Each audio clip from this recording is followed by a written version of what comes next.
Friends, आपका स्वागत है अजब अनोखे में। आज हम बात करेंगे बैम्बू ट्री की। ये लकी बैम्बू ट्री की आज हम बात करेंगे। इसकी केयर कैसे करनी है, इसकी ग्रोथ कैसे करनी है, तो ये सारी टिप्स मैं आपके साथ शेयर करूँगी।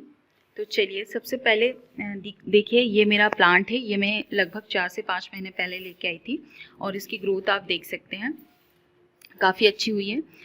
ये जब मैं लेके आई थी तो इसकी स्टेम जो थी, इसकी लीव्स बस इतनी बड़ी थी और अब ये काफ़ी बड़ा ग्रोथ कर गया है। देखिए, बहुत सारे लोगों की ये शिकायत रहती है कि इसकी पत्तियां पीली पड़ जाती हैं या अपना जो आपका प्लांट है वो डाई हो जाता है, जस्ट बिकॉज हम छोटी छोटी गलतियां करते हैं,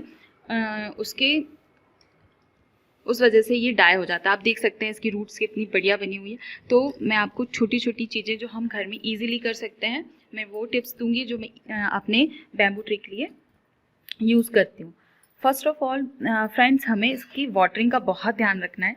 मतलब ये पानी में उगने वाला पौधा है, ये मिट्टी में भी इजीली उग जाता है, पर मोस्टली लोग इसे पानी में उगाना पसंद करते हैं क्योंकि बहुत एट्रैक्टिव दिखता है। ये देखिए, बट हम इसका पानी जो है बहुत लॉन्ग टर्म तक नहीं रख सकते हैं।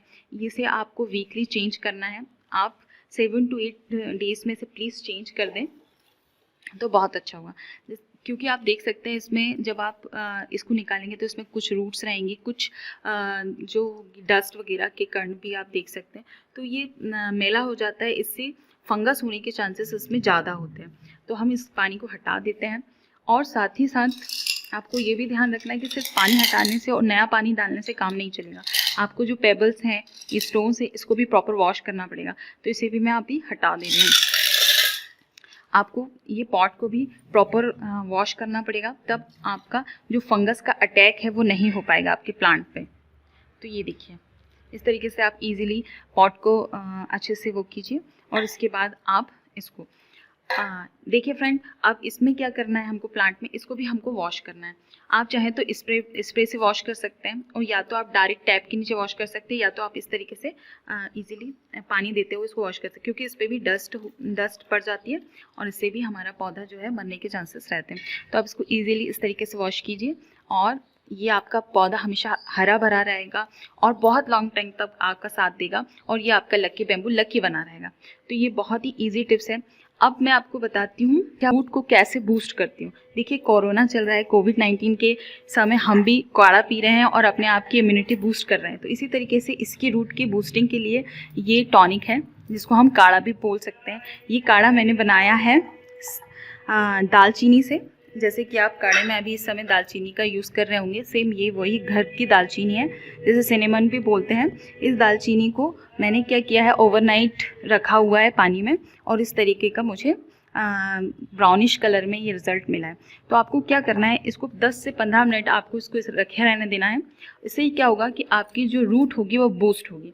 अब सिनेमन का यूज़ क्यों किया जाता है? सिनेमन का यूज़ इसलिए किया जाता है क्योंकि इसके अंदर एंटी फंगल प्रॉपर्टीज़ पाई जाती है। ये पौधे का मरने का सबसे बड़ा कारण ये होता है कि इसमें फंगस का अटैक हो जाता है। जब इसमें फंगस का अटैक होता है तो इसके स्टेम जो है वो येलो हो जाते हैं, गलने लग जाते हैं, और सेम इसी तरीके से इसकी पत्तियों के साथ होता है। अगर आपका एक स्टेम भी ख़राब हुआ तो वो पास के दूसरे स्टेम्स को भी ख़राब कर देता है। तो इसलिए आपको इसको फंगस से बचाना है, पानी प्रॉपर चेंज करना पड़ेगा, और साथ ही में आप 15 दिन में, या आप 15 दिन में नहीं कर पा रहे तो आपको महीने में एक बार आपको ये जो दालचीनी का जो सिरप है, इसमें आपको डिप करके रखना पड़ेगा। ये देखिए, मैंने इसको डिप कीजिए। अब मैं इसमें वाटरिंग की बात करते हैं, आपको किस तरीके का वाटर यूज़ करना। मैं इसमें आरओ का पानी यूज़ करती हूँ। आप आरओ का यूज़ कर सकते हैं, फिल्टर का यूज़ कर सकते हैं, मिनरल वाटर यूज़ कर सकते हैं, पर आप टैप वाटर यूज़ करने से बचें। इसका कारण ये है कि टैप वाटर में बहुत ज़्यादा हार्डनेस होती है, जो आपके प्लांट के रूट्स पे जम जाता है और फिर वो उसको उतनी प्रॉपर ग्रोथ नहीं दे पाता है। तो इसलिए आप इससे बचिए। तो और फिर इसके बाद इसको किस तरीके की लाइट की ज़रूरत। देखिए फ्रेंड्स, मैंने एक बार ये गलती की थी, मैंने इसे धूप में रख दिया था, जिसके कारण इसके पत्ते बहुत ज़्यादा पीले हो गए थे। मुझे नहीं पता था। फिर बाद में मुझे लगा कि नहीं यार, ये पूरी तरीके से इंडोर प्लांट है, इसे बिल्कुल भी धूप नहीं चाहिए। बट इसका मतलब ये नहीं है कि हम इसे किसी बंद कमरे में रख दें या ऐसी जगह पर रखें जहाँ पर एयर नहीं आती हो। आपको ऐसी जगह पर रखना है जहाँ पर एयर बराबर आ रही हो, जहाँ पर आपकी खिड़कियाँ खुली हो, वहाँ पर आप इसको रखेंगे और जहाँ पर इनडायरेक्ट सनलाइट आए वहाँ पर आपको रखना है। डायरेक्ट सनलाइट में ना रख के इनडायरेक्ट सनलाइट में आपको रखना है, तब यह प्रॉपर ग्रोथ करेगा। तो अब मैं आपको इसको बताती हूँ कि जैसे कि अगर आपकी पत्तियाँ पीली पड़ जाए या स्टेम पीले पड़ जाए तो आपको क्या करना चाहिए। जैसे कि मैं यहाँ पर एक पत्तियाँ हैं जैसे ड्राई हो गई, तो वैसे मैं कोशिश करती हूँ कि उसे कट कर दूँ ताकि ये बहुत समय तक अच्छा रहे। पर यदि आपके स्टैम्प ख़राब हो जाए तो आपको क्या करना चाहिए, आपको जैसे कि ये इसका स्टैम्प है, ये ख़राब हो गया था, मैंने इसे मिट्टी में लगाने की कोशिश करी पर ये बहुत ज़्यादा ख़राब हो गया था, इसमें फंगस का अटैक हुआ था। तो ये मैंने लगाया है, हालांकि इसमें रूट नहीं आ रही है, पर मैं आपको ये बताना चाह रही हूँ कि आपको उसे तुरंत हटाना है। यदि आप नहीं हटाएंगे तो क्या होगा कि बाकी के स्टेम भी ख़राब हो जाएंगे और आपका पौधा बहुत जल्दी ख़राब हो जाएगा। इसलिए आपको तुरंत यदि कोई भी पीला दिखता हुआ है स्टेम तो उसको हटा दीजिए। अब बात करते हैं, जैसे कि मैंने आपको वो बताया था उसमें से मैंने लीव्स निकाली थी। ये लीव्स जैसे कि आपकी कोई येलो हो रही है लीव्स, जैसे कि कोई गल रही है, तो आप उसको निकाल लीजिए, तोड़ लीजिए और उसके बाद आप उसको कुछ दिन पानी में रखे रहने दीजिए। तो ये देखिए मैंने उसे पानी में रखा 8 दिन के करीब हो गया और उसमें छोटा सा ये देखिए एक वो निकल आ रहा है, क्या बोलते हैं, एक और लीफ निकल के आ रही है। तो इसी तरीके से आप इसको बचा सकते। तो मैंने एक स्टेम निकला तो मैंने उससे एक नया पौधा तैयार कर दिया। अब जब इसकी स्टेम जो है, जो इसकी रूट है वो बड़ी हो जाएगी तो मैं क्या करूँगी, इसको मिट्टी में लगा सकती हूँ या फिर मैं इसमें पानी में भी इसको ईजिली ग्रोथ कर सकती हूँ। तो आपको भी सेम इसी तरीके से मल्टीप्लाई पौधे भी आप यूज़ कर सकते हैं।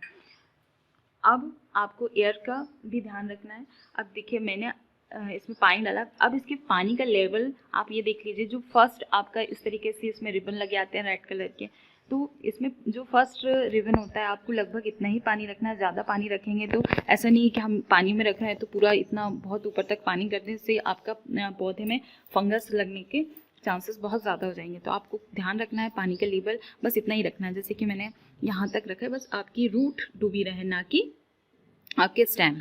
अब मैं इसमें जो मैं दूसरे पेबल यूज़ करूँगी, दूसरे स्टोन्स यूज़ करूँगी, क्योंकि वो वाला मेरा जो स्टोन्स है मेरे को उसको वॉश करना है। तो आप इस तरीके से बदल बदल के भी स्टैम्प यूज़ कर सकते हैं। तो मैं यहाँ पर दूसरे स्टैम्प यूज़ कर रही हूँ। स्टोन यूज़ करने से क्या होगा फ्रेंड्स, इसकी जो रूट होगी इसे फैलने के लिए जगह मिलेगी। यदि आप इसे डायरेक्ट रख देंगे तो क्या होगा, इसकी रूट प्रॉपर फैल नहीं पाएगी और छोटी रहेंगी। इसलिए आप इसको स्टोन के ऊपर रखिए और ये जैसे फैल जाएगी। जब ये मार्केट में मिलता है तो उसमें बबल टाइप के जो एक इसी टाइप से डेकोरेशन में दिए रहते हैं, बट आप उस बबल बॉल पे ना रखें। आप इस तरीके से अपने घर में स्टोन्स जो होते हैं आप उस पर रख सकते हैं, या पेबल्स आप लेके आ सकते हो उस पर रख सकते हैं। तो ये इजीली ग्रोथ करेगा। अगर आपको मेरी एक चीज़ और देखिए, अब इस पर फंगस का अटैक हो जाता है, जैसे मैंने इसके रूट का ट्रीटमेंट आपको बता दिया, बट यदि आपको लग रहा है कि इसकी पत्तियां पीली हो रही है, यदि फंगस का अटैक हो रहा है, तो आप कोई भी अच्छी कंपनी का फंगिसाइड्स यूज़ कर सकते हैं। जैसे कि ये लेस्ट्रो का मेरे पास रखा हुआ है। आपके पास यदि आप गार्डनिंग कर रहे होंगे तो आपके पास इस टाइप के जो भी फंगिसाइड्स हो आप उसका यूज़ कर सकते हैं। जैसे कि इसको बहुत कम मात्रा में यूज़ करना है। ये मेरी आधी लीटर की बॉटल है और मैंने इसमें 1/4 इसका जो लिक्विड है 1/4 कप कैप, जो इसकी 1/4 कैप इसमें मिलाया हुआ है और आप देख सकते हैं इसका ऑफ वाइट जो है शेड आया हुआ है। अब मैं इसमें क्या करती हूँ, 15 डेज़ में एक बार इस तरीके से इसकी लीव्स पे स्प्रे कर देती हूँ। इससे क्या होगा कि यदि इस पर थोड़ी बहुत फंगस आई होगी तो ये प्रॉपरली अलग हो जाती है। अब बात करते हैं इसकी फर्टिलाइज़र की। फर्टिलाइज़र फ्रेंड्स, इसको कोई फर्टिलाइज़र की ज़रूरत नहीं होती है, ये इजीली पानी में ग्रोथ हो सकता है, बस आप पानी प्रॉपर चेंज कीजिए तो इसके लिए। बट यदि फिर भी आपको ऐसा लगता है कि हमको अपने पौधे के लिए फर्टिलाइज़र की ज़रूरत महसूस हो रही है तो आप नर्सरी से जाके जो इसके लिए विशेष फर्टिलाइज़र होता है बैम्बू ट्री के लिए, आप वही यूज़ करें, आपको भी अदर फर्टिलाइज़र यूज़ ना करें। तो आपको मेरी इन्फॉर्मेशन कैसी लगी प्लीज़ कमेंट करके बताइए। अगर आपको ये इन्फॉर्मेटिव लगी है तो लाइक कीजिए, शेयर कीजिए, कमेंट कीजिए। मुझे आपके कमेंट का इंतज़ार रहेगा और प्लीज़ शेयर कीजिए। Thank you for watching.